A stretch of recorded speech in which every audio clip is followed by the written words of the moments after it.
ada yang sempurna, hanya Tuhan yang maha sempurna. Terkutuklah mereka yang menduakannya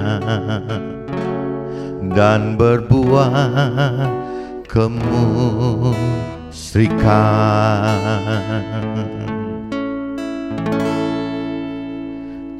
Jangan buta karena harta,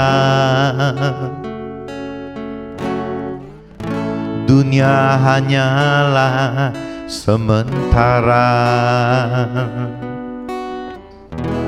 Terimalah dengan apa adanya, berusaha dan berdoa. Janganlah kau salah jalan, janganlah kau salah arah, jagalah hati jiwamu. Hidup tak semudah engkau membalikkan telapak tangan, hidup butuh perjuangan. Oh, oh, oh, oh, oh, oh, oh, oh.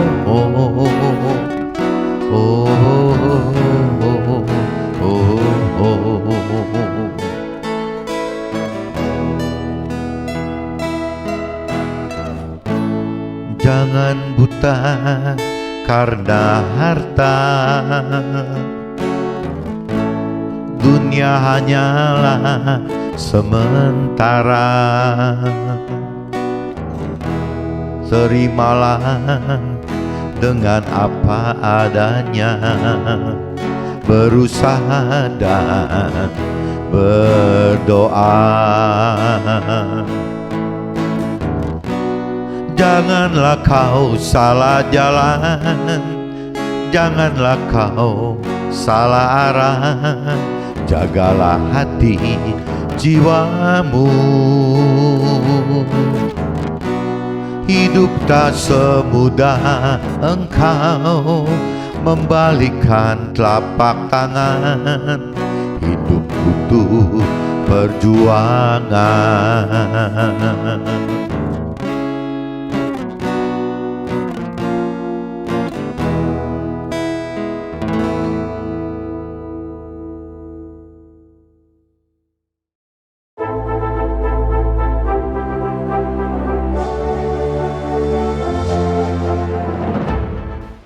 Jumpa kembali di MC Journey Inspiration of Life. Pagi ini saya mau coba sharingkan teman-teman dengan temanya gitu.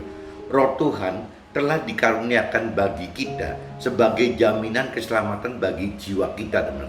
Jadi apakah teman-teman sudah tahu bahwa ada roh Tuhan yang telah dikaruniakan bagi kita sebagai jaminan keselamatan bagi jiwa kita semua. Ini saya coba baca 2 kali teman, di awal dan nanti saya coba baca di akhir, ingatkan juga gitu. Jadi teman-teman coba nyari di kitab 2 Korintus teman-teman, 2 Korintus pasal 5 ayat 5. Ini penting sekali sehingga saya coba sengaja kedepankan teman-teman supaya bisa baca 2 kali teman-teman. Jadi di situ di ayat 5. Jadi 2 Korintus pasal 5 teman-teman, ayatnya ayat 5. Di sini bunyinya, tetapi Allah lah yang justru mempersiapkan kita untuk hal itu dan yang mengaruniakan roh kepada kita sebagai jaminan segala sesuatu yang telah disediakan bagi kita gitu, teman. Nah, ini di sini mengaruniakan roh, ini rohnya R-nya huruf besar teman, berarti roh Tuhan gitu. Jadi kalau saya universalkan lagi, tetapi Tuhanlah yang justru mempersiapkan kita untuk hal itu dan yang mengaruniakan roh Tuhan kepada kita sebagai jaminan segala sesuatu yang telah disediakan bagi kita, sebagai jaminan teman. Jadi di sini yang harus disimak itu ayat 5 itu adalah roh Tuhan. Tuhan telah karuniakan kepada kita semua gitu. Manusia bukan cuma Nasrani saja, tapi semua manusia itu sudah dikaruniakan roh Tuhan. di dalam kita. Nah, tinggal sebagai jaminan gitu segala sesuatu yang telah disediakan bagi kita. Jadi segala sesuatu dalam arti katakan yang sudah dijanjikan Tuhan, teman. Dijanji Tuhan dan disediakan bagi Tuhan bagi kita, dijanjikan Tuhan bagi kita. Jadi janji Tuhan dan yang telah disediakan oleh Tuhan bagi kita. Nah, ini ujung-ujungnya teman-teman, yang dijanjikan Tuhan yang paling berharga itu adalah bagaimana kita mendapatkan selamat akhirat. Nah, ini saya buka pakai ayat pakai 2 Korintus pasal 2 Korintus pasal 5 ayat 5 ini, teman. Ini sangat penting sekali. Nanti di akhir sharing saya coba sekali lagi ingatkan lagi, teman-teman.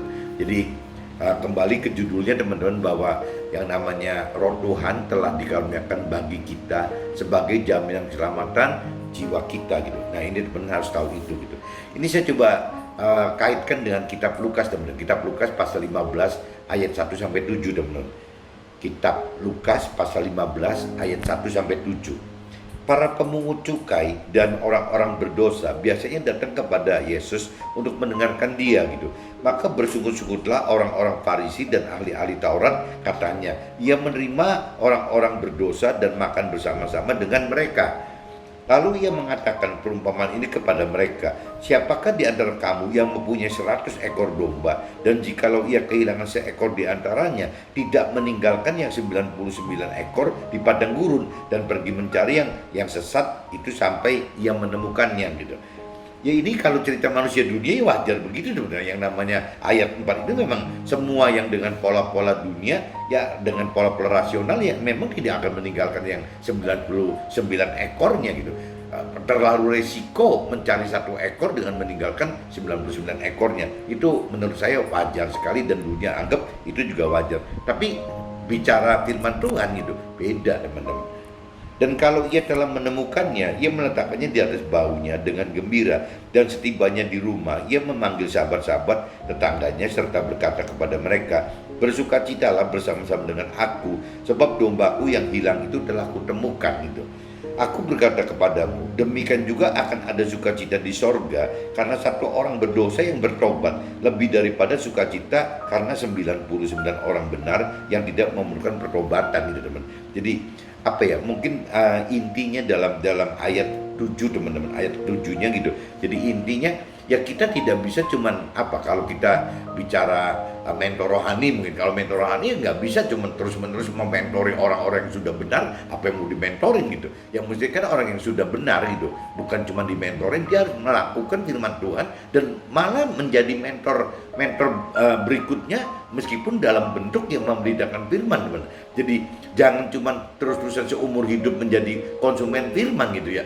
Tuhan menginginkan satu saat begitu kita sudah lebih dewasa rohani gitu, ya Tuhan mengharapkan kita ya sebagai pemberita firman gitu. Jadi bagaimana kita jadi produsen firman bagi sesama kita yang belum mengerti akan firman Tuhan gitu. Jadi di sini di ayat 7 itu pengertian saya seperti ini, teman. Jadi tidak cuma cukup kita sampai mati cuma menjadi konsumen firman yang hanya mau mengenal firman Tuhan, mampu melakukan firman, mampu mengerti firman Tuhan, mampu melakukan firman Tuhan. Itu kan sifatnya untuk diri sendiri, teman-teman.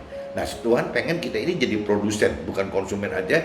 Ya kalau tadi kan 3 itu kan konsumen itu. Nah, Tuhan pengen kita jadi produsen dengan cara yang memberitakan firman. Kalau kita bukan mentor rohani, ya kita memberitakan firman. Tapi kalau memang kita mendapat punya potensi sebagai mentor rohani, ya sama, ya memberitakan teori-teori rohani gitu, teori-teori firman yang bentuknya rohani gitu. Kalau buat kita ya memberitakan kesaksian aja kan, teman, apa yang kita alami dalam hidup kita ini kalau terkait dengan Tuhan dan firman Tuhan gitu.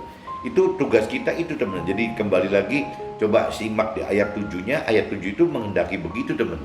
Jangan sampai lebih daripada sukacita karena 99 orang benar yang tidak memerlukan pertobatan. Berarti kan orangnya sudah benar gitu. Yang 1 orang itu yang hilang itu, yang sesat itu justru mesti kita cari, teman, mencari gitu untuk bisa orang tersebut diselamatkan. Nah, ini di kitab Lukas 15 seperti ini, teman-teman. Coba kita cari lagi dikaitkan dengan kitab 2 Korintus, teman-teman. Kitab 2 Korintus pasal 5 ayat 1 sampai 10, teman. Coba kita cari, teman-teman.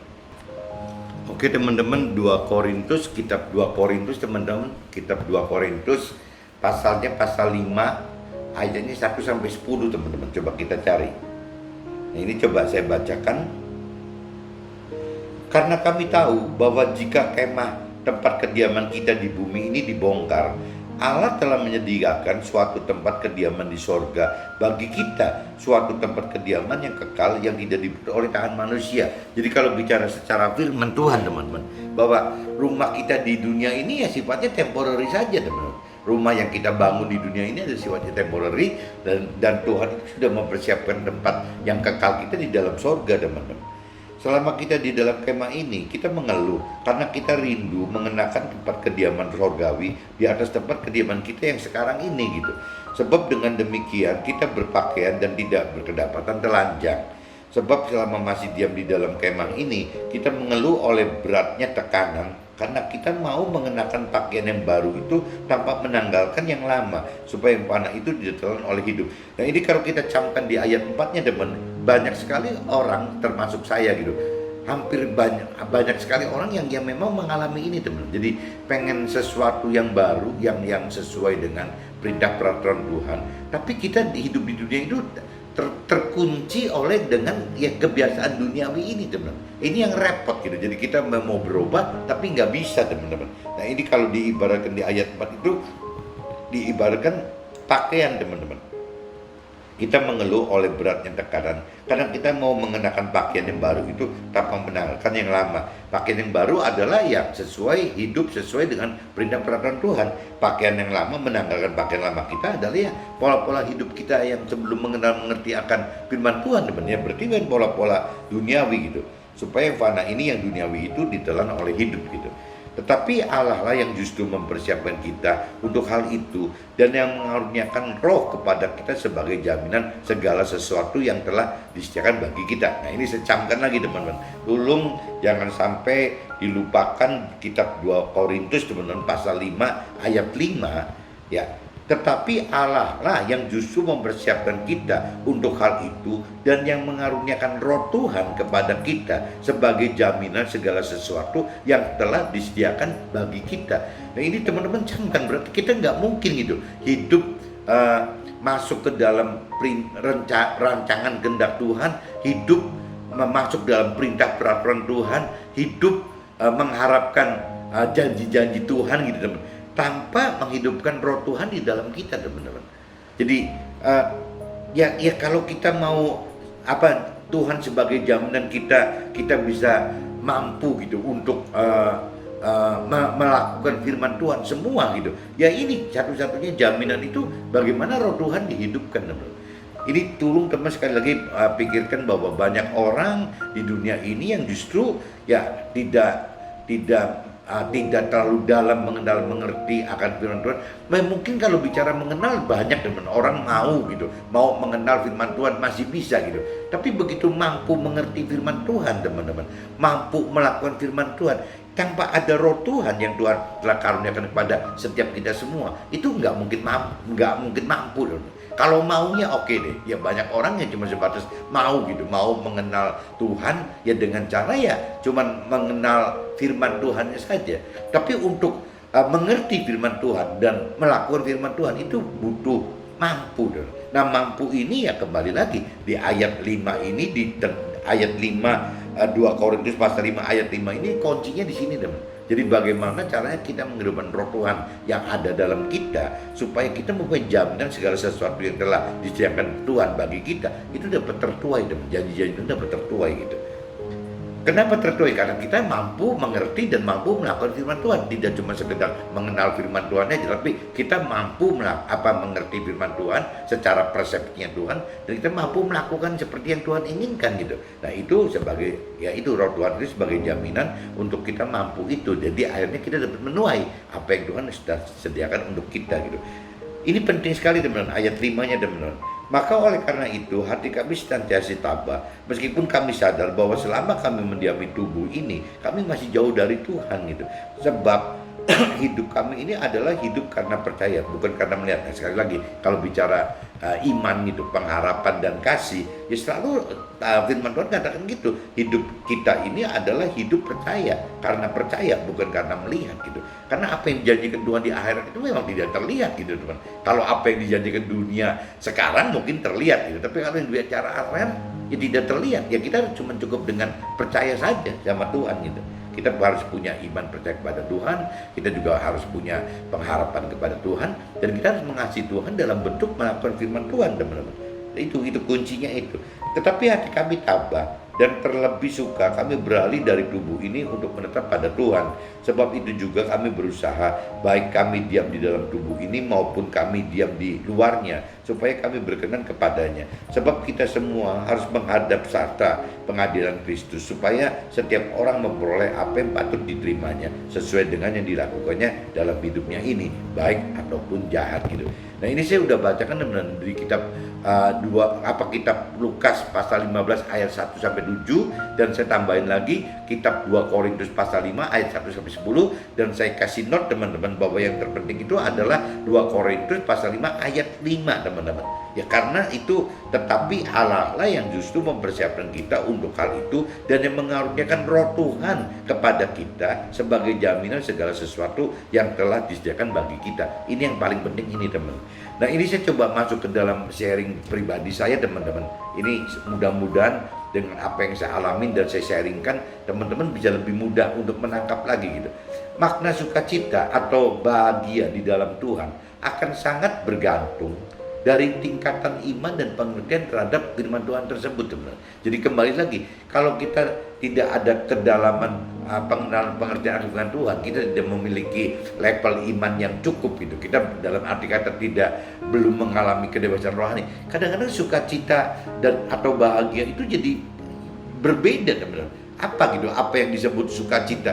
Kalau tadi dikatakan perumpamaan di kitab Lukas 15 1 sampai 7, contohnya istilahnya gembala domba gitu kan. Istilahnya kenapa gembala domba itu kok mendapatkan satu aja lebih sukacita dan bahagia dibanding ya menjaga yang 19 sudah ada gitu. Nah, kalau orang dunia kan pasti pola pikirnya kebalik, teman. Ya lebih bahagia apabila dia menjaga 99 domba ini utuh gitu, dengan konsekuensi yang satu yang sesat itu hilang gitu. Entah dimakan harimau atau di apa gitu, ya hilang gitu.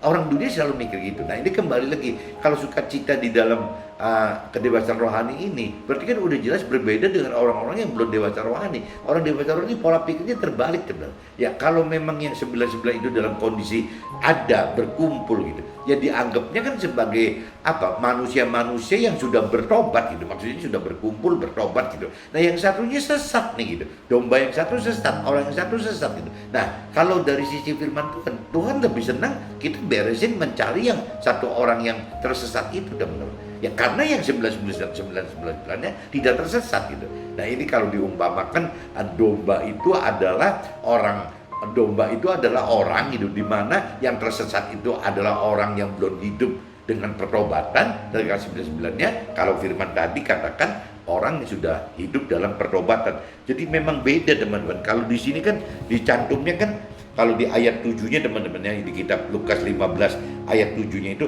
aku berkata kepadamu, demikian juga akan ada sukacita di sorga karena satu orang berdosa yang bertobat gitu, lebih daripada sukacita karena 99 orang benar yang tidak memerlukan pertobatan.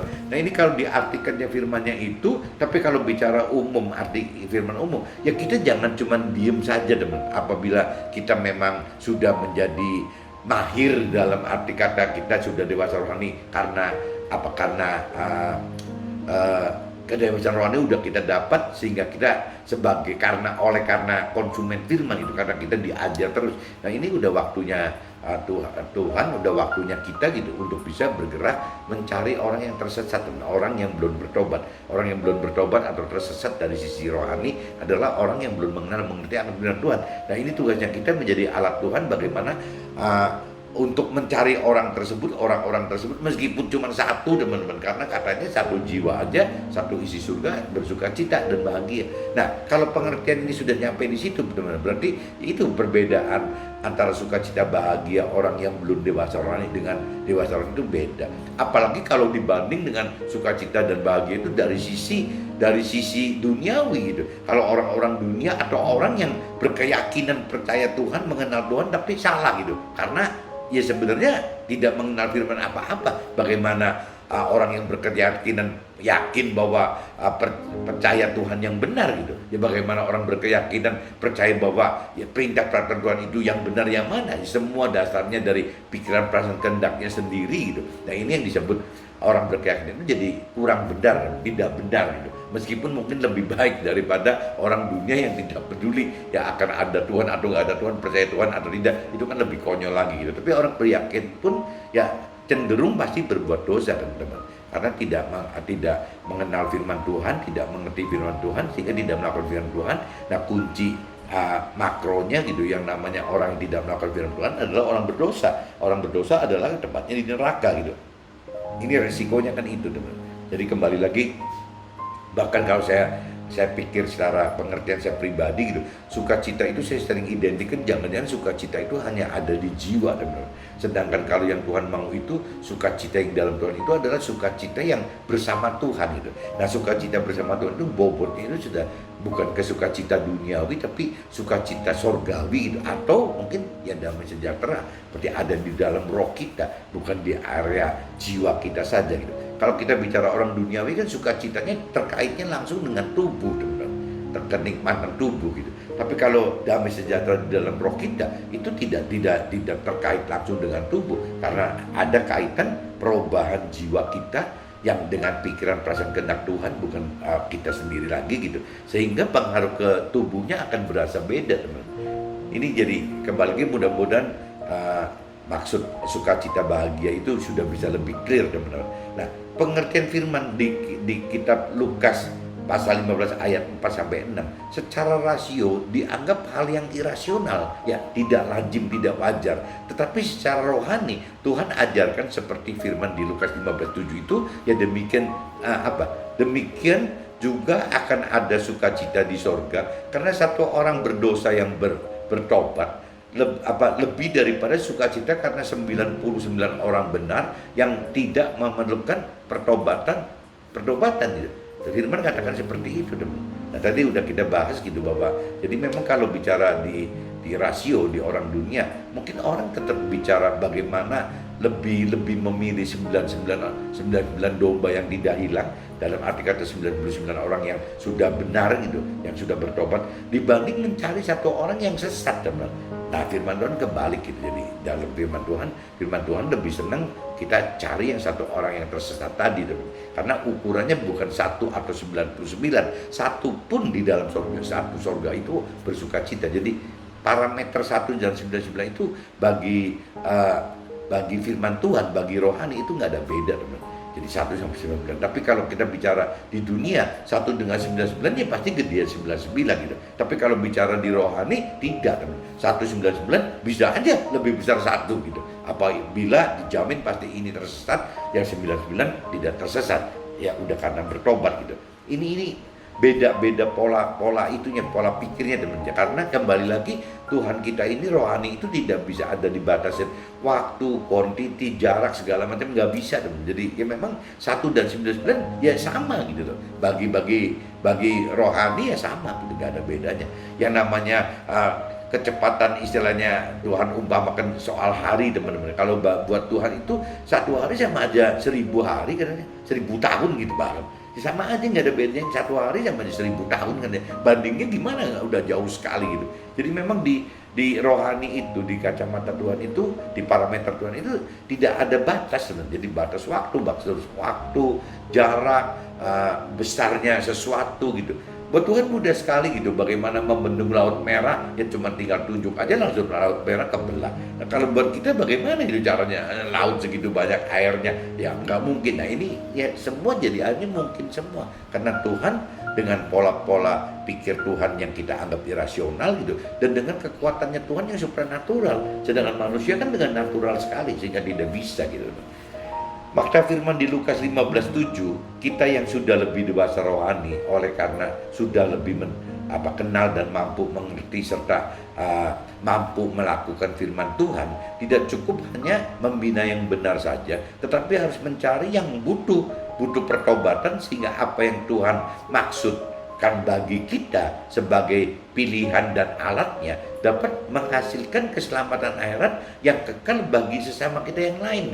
Jadi kuncinya gitu loh, Tuhan itu pengen sekali kita jadi produsen firman gitu ya, produsen jadi ujungnya bukan cuma produsen firman, jadi ujungnya produsen ya bagi keselamatan sesama kita gitu ya. Tuhan tuh ingin itu sekali gitu, karena Tuhan itu gak bisa paksa orang harus gini, gak bisa gitu. Tuhan itu harus tetap lewat kita, karena ada satu peraturan gitu antara Tuhan dengan iblis. Memang dari awalnya begitu gitu, karena Tuhan maha adil, jadi Tuhan juga tidak bisa paksa kita, tapi iblis juga gak boleh paksa kita gitu. Nah, itu kan komitmen antara setan dan iblis dan Tuhan kan seperti itu. Jadi akhirnya ya Tuhan paling bisa ya lewat kita gitu. Kita jadi alatnya bagaimana supaya banyak orang yang bertobat gitu. Nah, orang yang bertobat itu ya pasti mendapatkan keselamatan akhirat.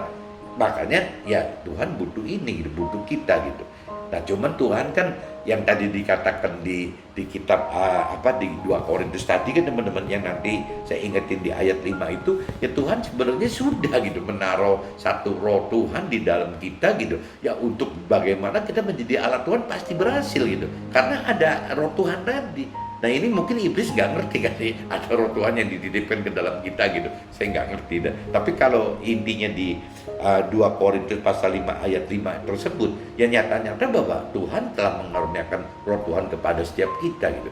Nah, kan iblis kan tidak begitu, tidak menaruhkan roh iblis di dalam setiap kita gitu. Tuhan yang menaruhkan roh Tuhan itu. Ya ini sebagai jaminan gitu. Makanya Tuhan ya gampangnya iblis di mana bisa sih melawan Tuhan gitu. Jadi tetap yang namanya roh Tuhan itu sudah ditaruh di dalam setiap manusia gitu ya, untuk menjamin keselamatan apa yang Tuhan janjikan bagi kita gitu. Tingkatan iman percaya dan kedalaman pengenalan serta pengertian akan firman Tuhan membutuhkan karunia roh Tuhan dan harus dipercaya dan dihidupkan dalam roh kita sebagai jaminan dari Tuhan bagi kita. Nah, ini yang tadi saya ingetin lagi tuh. Saya udah berapa kali nyebut firman 2 Korintus, firman di kitab 2 Korintus pasal 5 ayat 5 teman. Ini berarti udah ke 5 kali saya sebut. Tetapi Allah lah yang justru mempersiapkan kita untuk hal itu dan yang mengaruniakan roh Tuhan kepada kita sebagai jaminan segala sesuatu yang telah disediakan Tuhan bagi kita gitu. Ya janji-janji Tuhan kan. Nah, ini saya ingetin lagi teman-teman, ini udah ke-6 kalinya nih ucapnya. Tetapi Allah lah yang justru mempersiapkan kita untuk hal-hal itu, yang mengaruniakan roh Tuhan kepada kita sebagai jaminan segala sesuatu yang telah disediakan bagi kita. Nah, ini kalau ada roh Tuhan seperti ini, iblis bisa apa gitu teman-teman? Pasti nggak bisa apa-apa gitu. Jadi tetap Tuhan itu sayang sekali mengasihi kita, sampai seperti ini pun sudah Tuhan pikirkan gitu. Jadi kelihatannya kayak bebas antara pilihan iblis sama iblis atau Tuhan gitu, tapi sebenarnya Tuhan udah kunci bahwa ya pasti Tuhan. Kalau kita memang taat, kita mengenal Tuhan, mau mengenal Tuhan, mampu mengerti Tuhan, mampu melakukan firman Tuhan, ya pasti teman-teman, pasti ya ini yang tadi jaminan tadi gitu, karena ada roh Tuhan yang dihidupkan di dalam roh kita, itu sebagai jaminan Tuhan ada dalam kita gitu.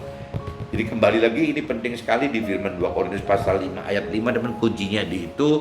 Dan kayaknya iblis nggak ngerti bahwa waktu awalnya Tuhan sama iblisnya tidak cermat mencermati bahwa Tuhan bikin ayat-ayat firman itu yang bunyinya ya di 2 Korintus 5 pasal 5 yang tadi bunyinya gitu loh, naruh roh Tuhan di dalam setiap kita, ya pasti kita kuat teman kalau memang roh Tuhan itu dihidupkan. Kecuali kalau kita tidak mengerti akan firman Tuhan, ya kalau kita tidak mampu melakukan firman Tuhan, ya kita nggak pernah akan berasa bahwa pembelaan Tuhan itu nyata sekali gitu.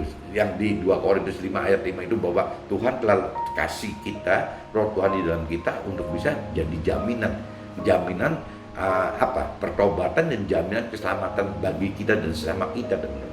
Oleh karena roh Tuhan, roh kudus atau nur. Nah, ini kalau cerita oleh karena roh Tuhan, kalau roh Tuhan itu ya kalau di Nasrani ya roh kudus teman-teman, namanya roh kudus gitu. Tapi kalau saya sharing dengan teman-teman di Muslim gitu, ya sebutnya bukan Roh Kudus, nyebutnya Nur, katanya cahaya, Nur gitu. Tapi kalau saya di agama-agama di luar Nasrani dan Muslim, saya nggak ngerti loh, apakah memang ada nggak yang istilahnya Tuhan memberikan Roh Tuhan kepada kita di agama yang lain di luar Nasrani atau Muslim. Yang saya tahu sih ada gitu ya, di dalam Nasrani ada, dalam Muslim ada gitu. Saya juga nggak ngerti apakah di Yahudi ada gitu, karena tiga agama yang mengacu langsung kepada Tuhan Allah gitu, itu kan ada tiga, ada yang paling tua kan Yahudi, keduanya Nasrani, dan ketiganya Muslim gitu. Nah tiga-tiganya ini kan semua mengacu kepada Tuhan Allah, teman-teman. Nah cuman kalau yang saya tahu, saya nggak ngerti Yahudi bagaimana, saya nggak pernah punya teman Yahudi, saya jadi nggak bisa nanya.